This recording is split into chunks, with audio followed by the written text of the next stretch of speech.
That's two more commitments for the West Virginia Mountaineers, but man, one of these is one of the most explosive running backs in the portal. I am just so excited.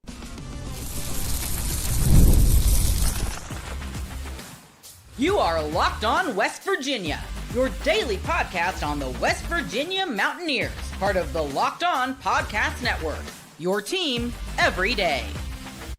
What is up? Welcome back in, guys. My name is Mountaineer Paul. I am your host, and this is Locked On West Virginia, where we talk some West Virginia football today, man. And today's a big one, guys. Power 4 talent, more influx of Power 4 talent, guys. You know, a lot of people were complaining about the group of five and even lesser FCS and some SMEAC and SWEAC and just a little bit of everything mixed onto this roster. There's been some Power 4 players here lately, all from Texas. We got SMU. We got Texas Longhorns. Both of those teams were really good last year. Both of those teams won 10 or more games last year. I'll take even their backups at this point, but this is not a backup. This is a starter caliber player that, can I just say this? You know, I still think Jaylen White is, for now, the starter here, but this guy is going to push him. Believe it. This is a really good player. And he wasn't the only one. We got another Jacksonville State wide receiver that doesn't have as much production, but let's not get it twisted, man. Jaylen Knighton, who just committed to West Virginia, is an absolute phenom of a player. Sub 4.4 speed, a guy that has got a ton of production in college across two really historically great universities at Miami and SMU. And we're going to break him down here because he deserves a good breakdown. So let's do that. But before we do that, let's share the screen with you guys as I show you guys a couple of things, man, that got me excited. I'm not going to lie. So I'm going to show you guys some tape of Mr. Knighton here because why not? You know, it's a commitment Monday. We love commitment Mondays around here. It's Monday Fun Day. So, by the way, guys, this episode of Locked On West Virginia is going to be brought to you by Amazon Fire TV. That's right. Your TV can turn into an Xbox now. No console needed. Head to Amazon.com/Fire TV Locked On to learn more. This is Jaylen Knighton, guys, and obviously I would play the SMU and the Miami footage if I could, but copyright just doesn't allow it. So this is some high school stuff of his, and let me just tell you right away, it's impressive. He was the number 5 running back in all of the country, close to a 5-star player. I want to find the first one that I looked at first. Let's see. Where is it? He knocks a guy's helmet totally off. Yeah, this is it. Watch this hit. Actually, I think the sound is okay on this one. He's going to get a pitch out of the backfield. Watch this guy getting destroyed up here. Boom! This guy, what the heck? What a hit. Boom! Good night, Irene. That's a Power 4 player running into a high school player right there is what that was. That was the number 5 running back in the country. But here is a little bit longer, a little bit of tape for you guys on this dude that can just flat out play. Let's just keep it real, man. So here he is on the end around, and as you can see, he's got elite speed. He just pulls totally out of the – I mean, it's not even – and, guys, he had a 95-yard touchdown run at Miami or at SMU. I can't remember which one, but he's got elite long speed, and I'm not just throwing that word elite out there. It's elite. So, and he's got wiggle. He's got side to side. He's got literally everything you need. And Jaylen – and look, like I said, Jaylen White needs to be on his P's and Q's, because this kid will take his job if he's not careful. I still think they can both have great years, but I'm a big believer in the Rooster. It's what his nickname is, by the way. And by the way, if you guys were in Discord last night, you probably found out about this early because I've been corresponding with Jaylen since yesterday. And I got to get on my soapbox for a minute about something here. And I don't mean to. I need to do this because I feel a little upset about this. We were trying to make some commitment pictures yesterday for him, and I'm the only person that he told that he committed to West Virginia. Now, obviously, the coaching staff knew, and take that for what you will. But those national reporters that put that out today, he didn't get to do that. Like I was always taught, like whenever Xavier Bosley committed to West Virginia, I didn't know at that point in time. Like I broke the news when Xavier Bosley came here, but Xavier gave me the permission to do that.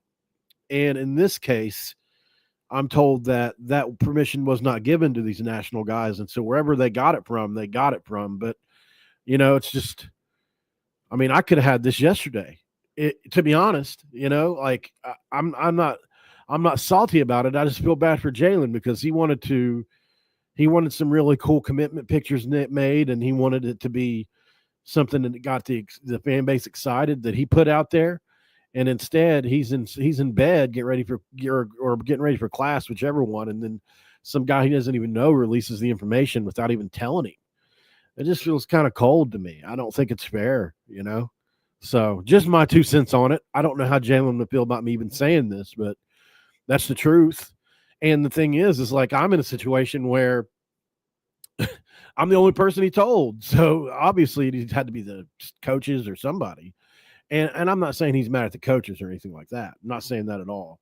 I just think that he wanted to release this on his own, and that's fair.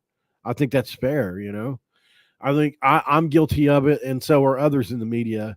I get caught up in trying to be first on a story.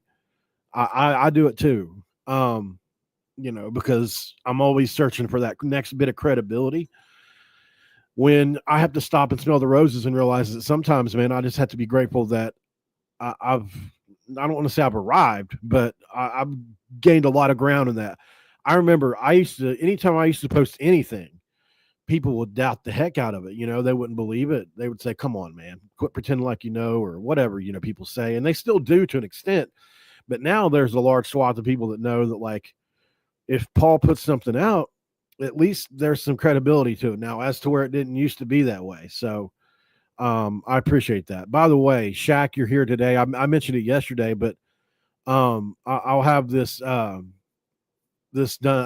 microphone set up and everything. It'll be here this week. So for those of you that helped donate to the microphone thing, which by the way, caught me totally off guard. You guys did that on your own, but still, I just wanted to say, it'll be here this week. So I didn't want you guys to freak, because it's already been a week. So who is Jaylen Knighton? Well, he's an extremely productive player, 1,700 yards total in his career, guys. He had 1,193 yards, 10 touchdowns. He averaged 5 yards per carry. He had 40 catches for 500 yards and 4 touchdowns at Miami. Truly was an elite player for them. 500 yards in receiving, guys. This guy does both. He's a receiving and running back. That's big, right? For SMU in 2023, he rushed for almost 1,000 yards, 745. I don't want to exaggerate that much. 7 touchdowns at 5.5 yards a carry. He caught 13 passes for 89 yards and a touchdown. He was the primary back coming into 2024, but he had a season-ending injury. So this is a kid that's hungry, and I think that he's coming into this situation. He really wants to make his mark. Career-wise, he's got 2,000. Basically, he's got 2,000 yards. I mean, he's 20 yards off. 2,000 yards, 17 touchdowns. And if you count the receiving yards, he's got almost 3,000, 2,700 yards, guys, and 22 touchdowns. All purpose, he's got 2,700 yards and 22 touchdowns. Name another player on a roster that's going to come in from the portal that you're going to get that has that much production at the Power 4 level. Don't underestimate the impact of this transfer, guys. This is a big one. And I'm going to be really excited to see because we've got a 3-headed monster set up for this year in Trey, Jaheim, and now Jaylen. The only weakness that I have for him is the injury. Like, where does he stand with that? Well, I'm told it's in a really good spot. So he's graded very well on Pro Football Focus in the 75 to 80 range in almost everywhere he's been. So my transfer impact meter is going to be a good one here. Obviously, his production 10 out of 10. You've got 22 total touchdowns and almost 3,000 yards in your career. That's a 10 out of 10. Upside is a 9 out of 10, right? Because he's got 1 year left, but I think it's capped a little bit, but I think his 4-star plus pedigree plus his prior success means he can return to that 2023 form. And if he's healthy, he could be the most talented running back in our room. And that's saying something. Scheme fit is a 9 out of 10, right? Because the spread offense emphasizes speed, versatility, which perfectly suits what Knighton does. Also, as a receiver, he can get in the slot and do some things. So there's that as well. Pretty good stuff. Depth chart opportunity, I think, is an 8 out of 10 because Jaheim White will be the established starter as he comes in. That's just a fact. Jaheim White is still one of the most talented running backs in the country himself. So, he's going to come in and certainly shake that room up. Hopefully we don't lose anybody because of him coming in. But if we do, at least we know we've got somebody. I don't think Jaheim leaves over anybody. But intangibles, which is like work ethic, leadership, etc. I did some research. I think that's an 8 out of 10 as well. He's had persistence through a crowded Miami running back room. He's recovered from an injury now. He was really good at SMU at 2 different places in the ACC, which is Power 4. And I think his transfer is going to make a big impact on the room, right? So overall, I've got this one at a 46 out of 50 on the transfer impact scale. I think his high impact transfer with immediate starting potential, definitely rotational as far as in a rotational setting, he's going to get a ton of carries, strong scheme fit, proven production. His injury history, is the only setback and the 1 year eligibility. That's the only 2 things you can say that limit his score here. Other than that, he's an extremely significant addition to West Virginia's team and backfield. So let's go to break here, and then we'll talk a little bit more about the other guy we picked up. And then I got a question, guys, because I've definitely seen a trend going on here. And do people care more about basketball than football now? Because I sure think it seems like it. We'll talk about that next. And this episode of Locked On West Virginia is going to be brought to you by FanDuel, guys. When we talk about FanDuel, we obviously talk about one of the best apps you can get to. The NBA playoffs is almost here, and FanDuel is giving new customers an incredible way to get on the action. Right now, when you join FanDuel, you place your first $5 bet. You'll get $20 in bonus bets. That's if you win. I love how FanDuel makes betting so easy, guys, whether it's picking my favorite team or diving into player props. Don't miss out and head over to FanDuel.com for your $250 in bonus bets if you win that first $5 bet. Do it today. It's segment 2, and of course we're going to crack a dew for this. Are you kidding? It's funny. I had an SMU Blue Mountain Dew, and then I got it yesterday, and like a blueberry flavored Mountain Dew I'd never tried, and I drank it because I couldn't wait, and because I ran out of Mountain Dew, and because the commitment didn't happen yesterday. My impatience got to me. So, but yeah, that was the goal, was to get an SMU. I should have bought more than one, but I was in the store and I was like, hey, because I'd already been talking to him yesterday. I was like, hey, this would be kind of something for the show. I don't know, guys. What do you want from me? All right. So what's going on?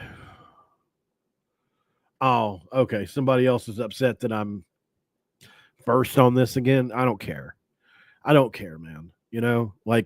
We were all over this, and people don't have to like it. But one thing I've learned is acceptance is not agreeance.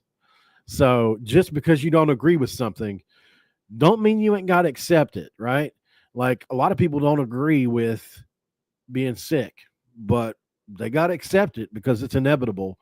And just like that, I'm inevitable. I'm going to be here. So whether you like it or lump it, like I say all the time, people have followed me across social media platforms to bomb my comment sections. They have found my phone number and called me. They talk crap about my deceased uncle who died a week ago and made profiles with his name.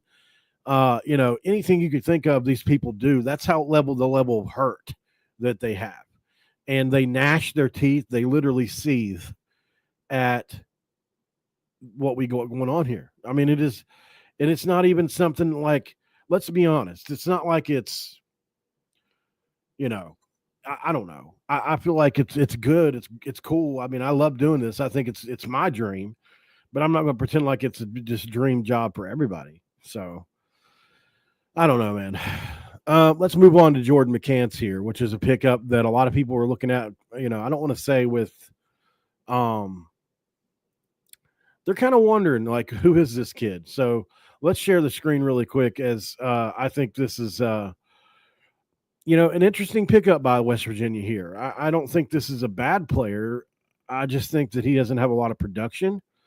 Here's something I found of him running some routes, which was impressive to me. When you watch the tape here. Now, obviously he's a little bit small, and goodness gracious, the corner that's guarding him is definitely small, because this guy's 5'11", at least is what they say. Maybe he's 6 feet tall.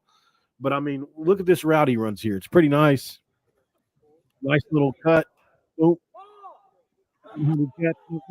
So, I mean, I can see something there for us in the slot. And then like you've got here from Jack State, I think, or somewhere with him. Turn that volume down here. Here he is. I'm assuming that's probably him right there. So there he is, way deep downfield, and boom, he caught a ball way deep downfield. So, obviously he's got some ability here. I'm not saying that he's a bad player by any means. He's got 15 catches. So he was a rotational receiver for Jack State. You can say all you want to say about him. At the end of the day, this coaching staff has chosen him to come in and be a player on this team. I'm sure for multiple reasons. He's got 2 years remaining. He's going to know this offense, so he's going to be able to help transition other guys into this offense. As a redshirt freshman, he played in 3 games. He redshirted. His sophomore year, he played in 12 games. He had 1 catch for 28 yards as a reserve and special teams contributor. And look, some of these guys, that's what their job is, right? As a redshirt junior, he played in 12 games, recorded 15 catches for 150 yards, 9 yards per catch. No touchdowns, but I mean, for a rotational player, that's not horrible.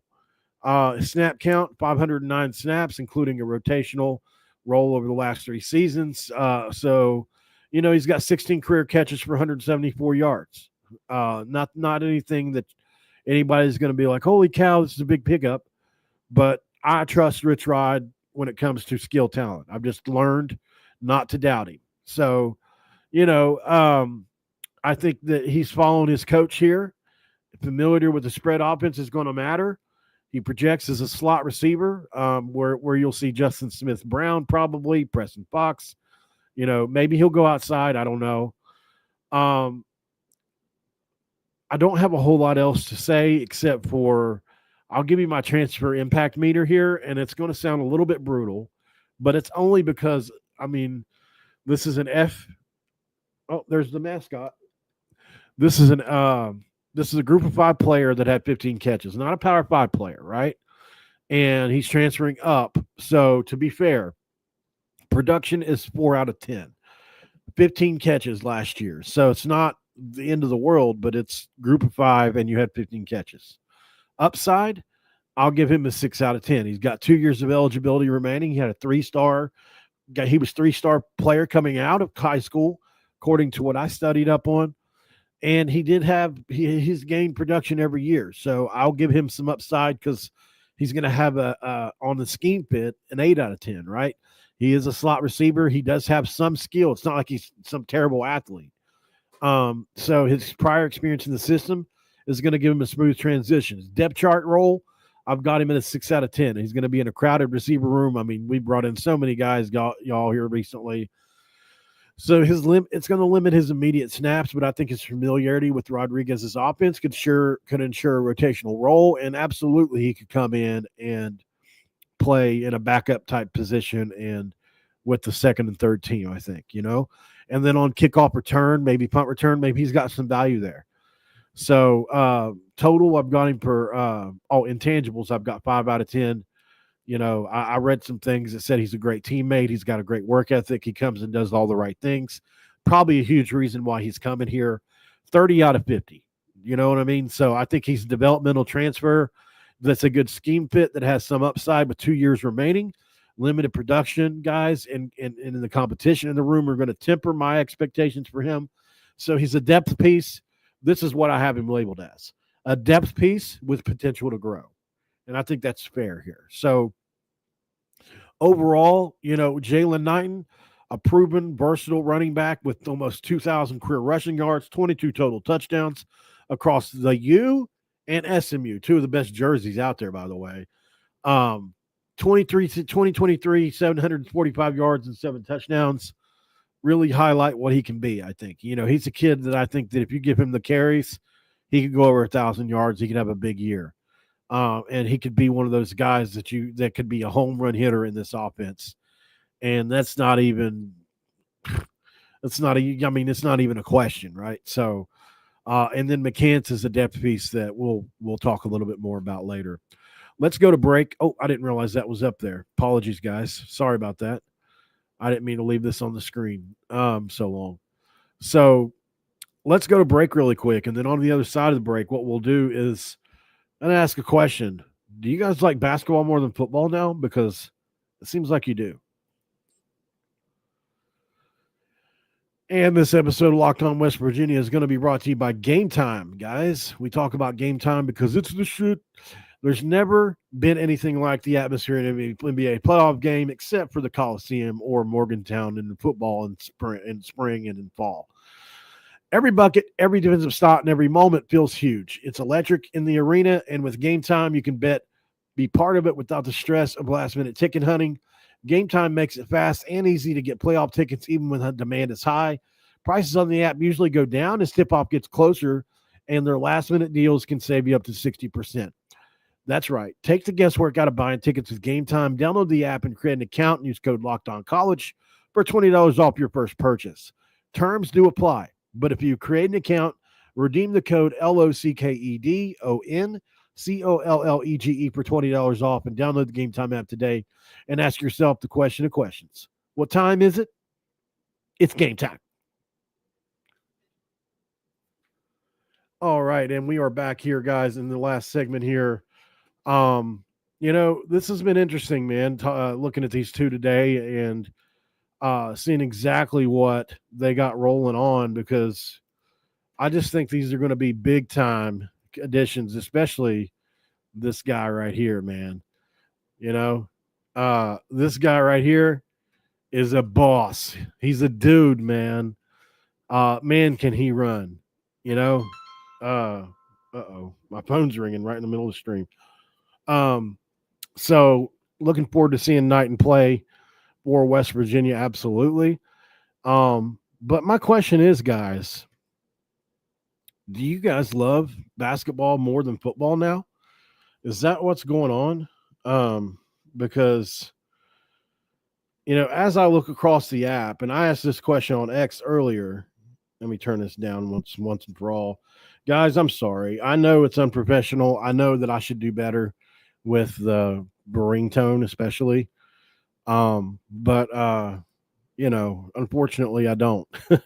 I'm just really bad at remembering because I get focused on everything else. So I'm sorry if it messes with any of you guys when I do that. Okay, so I just want to know, like every time I announce a player is going to commit or something's going on here, they're like, who is it? A basketball player? Is it Smurf Millender? Is it? Oh shoot! I need to get rid of the comments right there, huh? You guys can read all my messages. Don't rewind it and read my messages. Gosh, was there anything important up there? No, nothing major. No, nothing major. Just maybe that one, I guess, but that's not a big deal. All right. Oh, gosh. I just had somebody message me yesterday and say, you know what? Here's why you're no good. Because your phone rings during stream. You're always forgetting something. He's not wrong, is he? I still think I'm pretty damn good at what I do, though. I mean, it's not like I never claimed to be. I mean, I'm definitely OCD and ADD for sure. Squirrel, Rottweiler. I mean, that's me for sure. But don't pretend like I don't work my ass off at this. I was up at 4 a.m. the other day. I was up at 2 a.m. last night. I was up. Look, you might remember he's 3 hours behind us. I was up till midnight last night trying to get this out. I was up till midnight last night trying to get him to. Well, I mean, a few of you guys know because there are a few people that are in my circle, but like I was trying to get this dude to commit yesterday. I really was. Like I was making commitment photos, which I'll show you guys some of my commitment photos that I made because I think it's funny. Let's see if I can find them really quick. Well, actually, let me be completely honest about this. I didn't make them. Voice of Morgantown and myself both did. So that's not terrible, right? I mean, I felt like it was pretty good. And he was like, "No, man, I'm good on," especially this picture. He was like, "I don't like that picture." Now that I look at it, I'm like, yeah, probably not, right? But I mean, it's not horrible, and even got the jersey swap off pretty clean. But that unfortunately it wasn't enough, which is fine. I get it. I'm not saying it's wrong or right, but I was definitely trying my best like to get him to put that out last night, but he just wasn't enough. He wanted something better, which we're working on. And by the way, supposed to have him on the show. So we'll see. So hopefully it's this evening, guys. We're kind of waiting on some things to happen. But he is going to come on the show. I've already got that set up with Jaylen. So be looking for that. Hopefully it'll be this evening. And we'll talk to him about the transition from Miami to SMU, from SMU to West Virginia. A lot of exciting topics to get into there.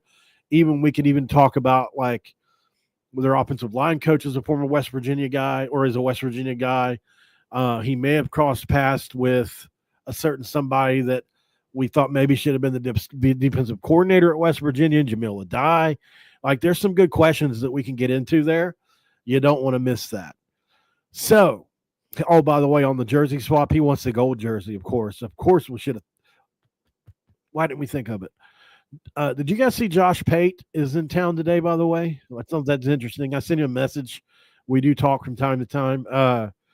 And hopefully he updates me on what he's there for. He's probably interviewing RIchrod, if I had to guess, as part of his off-season series, and he puts these videos out sometimes down the line.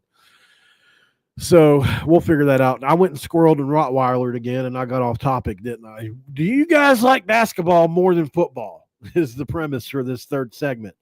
You think I would get it right? Because I plan to release this 10-minute segment as its own video. So let's try this again. 28-26. All right. So do you guys like West Virginia football or basketball more these days? Because the more and more I look on my timeline, and let's see if I can just find it. I'm pretty sure there's some. So I think this is the thread here. So, there's a lot of different variations of why people think this is. So, he said, I think it's because Rod has a full roster already. Hodge is barely making his starting five at the moment. Anticipation is more so than football, who already has 90 guys. Some people are saying that they think that football may struggle this year and that basketball is closer to competing. I think people need to see that to believe at this point. What's talking about RIchrod got hyped up every year the last 3-4 years, thinking we're going to take a huge jump under Neil Brown, obviously, to have one good year. Yeah, and you know what? I think that we can't underestimate that. Now, Brad, the fake real Brad Howe doesn't agree. And here's another person that says you can thank Neil for that. I think it's an interesting question because we are a football school, right? But like the ghost of Neil Brown says here, it's a multi-pronged issue. Neil Brown era left a bad taste in the mouths of fans. And a realistic expectation this season is 6-7 wins, and I think a lot of fans know it. Basketball is maybe 1 to 3 players from being a competitor. Football is further behind. Thanks, Neil. So I think that's an interesting topic of discussion. Did Neil Brown, did his era ruin the confidence of West Virginia fans?